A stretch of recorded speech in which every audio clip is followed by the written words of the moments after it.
Have you ever tasted a moringa seed? When you chew it, it's very sweet in the mouth. But then when you start swallowing it, oh, it's very bitter. Do you know who else is like that? An immoral woman. You know, she could be at your workplace. She could be in the bank. She could be in a club. She could even come to church. She looks very beautiful. She has a beautiful body. Maybe she's light skinned or dark skinned. I don't care. But she likes sleeping around. She's always finding ways of drawing men into her bosom. You know, she may be tasty and she has beautiful lips and she's tasty. She kisses you and you feel like, oh goodness, this is heaven. Wait, her end is not good. It's like the moringa seed, it's bitter. Proverbs 5:4 says that, but in the end, she is bitter as wormwood, sharp as the two-edged sword. She will cut you. She will cut off your life. Any side of her that you touch will lead to your end. What's up, everybody? My name is Steve, but you can call me Steve the Rev. As always, I'm with you on your winning team. The winning team. You and I make the winning team. Now, I'm sharing with you a verse daily so that you can go back, read the whole chapter daily. By doing so, you and I will win. We will grow in wisdom, but we will get to know God even much better. Isn't that amazing? Now, let's go. Today's proverb is Proverb chapter 5, verse 4. But let me begin from verse 3. It says, for the lips of an immoral woman, oh, they drip honey, and her mouth is smoother than oil. Damn, what a good taste. Don't you just desire some? Okay, if you're a woman, it becomes a little bit, complicated. But even for you, a woman, there's an immoral man. Oh, yes, he may not have lips that are dripping with honey, but maybe he has packs that you like. There's the way he speaks, and it's like, damn. He's like he's coming from a movie. Damn. Now listen, this is her end. But in the end, she is bitter as wormwood, sharp as a two-edged sword. What is it about wormwood? Oh, its bark, B-A-R-K, is bitter, like many plants. So, like the moringa seed I told you earlier on about, you may desire and enjoy the taste in the mouth, but when you start swallowing, it's bitter. The Amplified Classic says that, but in the end, she is bitter as wormwood, sharp as a two-edged and devouring sword. You know, there are some swords that don't devour you because they're not sharp, but this is a sharp, double-edged sword.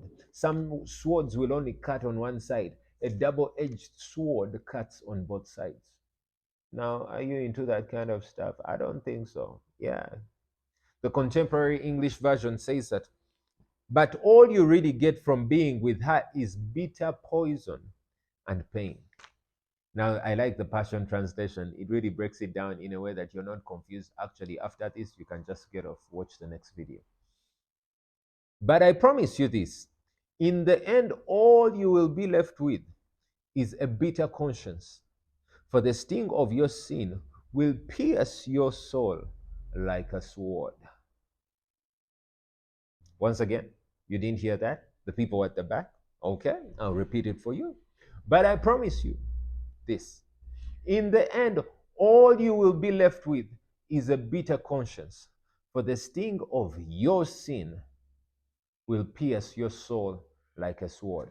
You will keep on thinking about it. You will keep on being reminded, but this thing that I did, I slept with this woman and I thought the end of it was goodness and mercy following me all of the days of my life.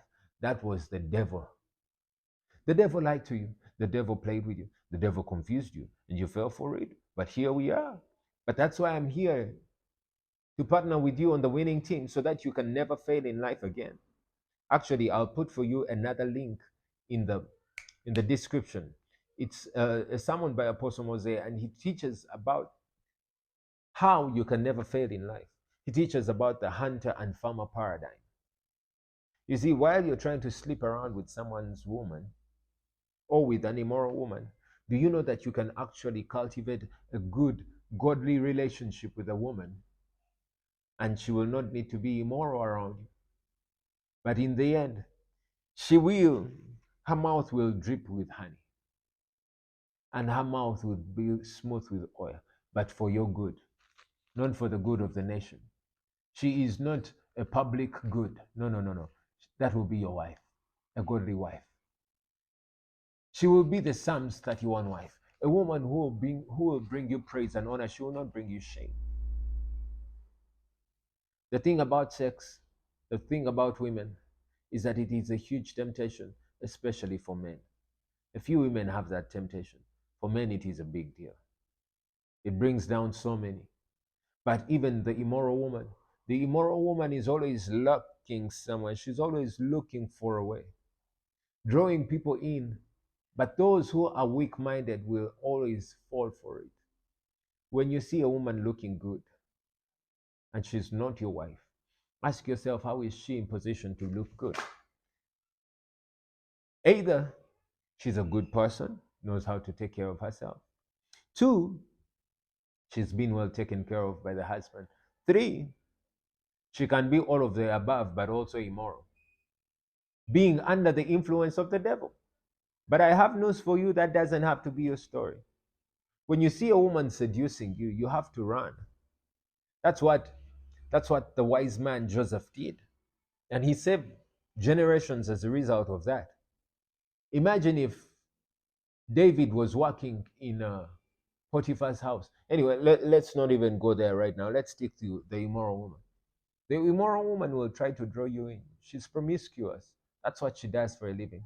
You may think that she cares about you. You may think that this world preparation is for you. When you read the book of Proverbs, you'll see that she prepares. She tells those who are simple, "Come my way. Let us go make love. I've prepared the bed with silky whatever, and this pastry what? The end therein is death. It's not life." Your conscience will always be hitting you when you're done sleeping with her. Because sometimes maybe you got yourself some HIV. Maybe you you've ended up breaking up with your wife because you ended up sleeping with the immoral woman. Maybe you end up becoming a public spectacle because you're a very famous person. And now the devil has used that as an opportunity of luring you into his den. You know, so many lives get affected, but your future could be blown up.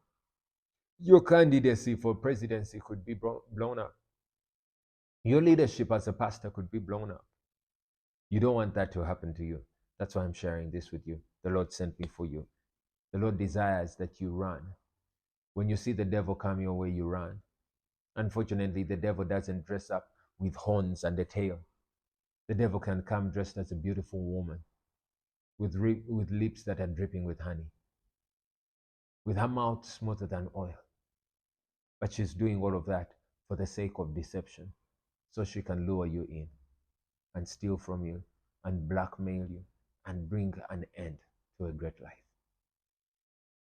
If you've never accepted Christ as your Lord and Savior, and this seems like, I thought we just sleep around, you've been making a huge mistake. If you've been sleeping around with everything that walks and has a skirt, you've been making a big mistake. But you have an opportunity. Christ died for you and I.